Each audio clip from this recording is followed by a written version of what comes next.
Welcome to Virupakshi news channel. వార్తలు చదువుతున్నది విరూపాక్షి లతారెడ్డి. ఈనాటి వార్తా విశేషాలు మీకోసం. బొగ్గుల శ్రీనివాస్ అనుమానాస్పద మృతి.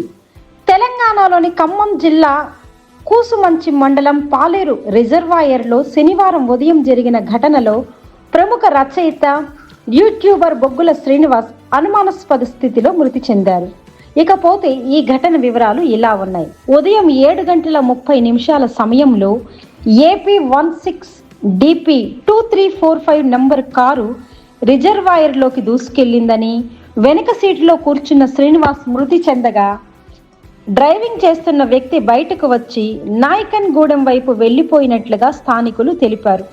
మత్స్యకారులు ట్రాక్టర్ సహాయంతో కారును ఒడ్డుకు చేర్చగా శ్రీనివాస్ మృతదేహం బయటపడింది. మృతుడి నుదురు, ముఖంపై గాయాలు ఉండడం వల్ల హత్య చేసి కారులో వదిలేశారా లేక ప్రమాదంలో తగిలాయా అనే అనుమానాలు కూడా ఈ సందర్భంగా వ్యక్తమవుతున్నాయి. ఖమ్మం చేరేందుకు హైవే ఉన్నప్పటికీ పాత సర్వీస్ రోడ్డును ఎంచుకోవడం కూడా అనుమానాస్పదంగా మారింది. డ్రైవింగ్ చేసిన వ్యక్తి వెనుక సీటులో ఉన్న శ్రీనివాసును కాపాడకుండా వెళ్లిపోవడం ప్రశ్నార్థకంగా మారింది. కర్నూలు జిల్లా అల్లూరు గ్రామానికి చెందిన ఆయన MSc ఆర్గానిక్ కెమిస్ట్రీ పూర్తి చేసి పలు పుస్తకాలు రచించారు. 2014లో పవన్ కళ్యాణ్ రాజకీయ రంగ ప్రవేశంపై పవన్ కళ్యాణ్ హఠావో పాలిటిక్స్ బచావో అనే పుస్తకం రాశారు. ఈ పుస్తకం 8 లక్షలకు పైగా అమ్ముడైనట్లు సమాచారం. పవన్ అభిమానుల నుంచి ముప్పు పొంచి ఉండడంతో అప్పట్లో తెలంగాణ ప్రభుత్వం ఆయనకు రక్షణ కల్పించింది.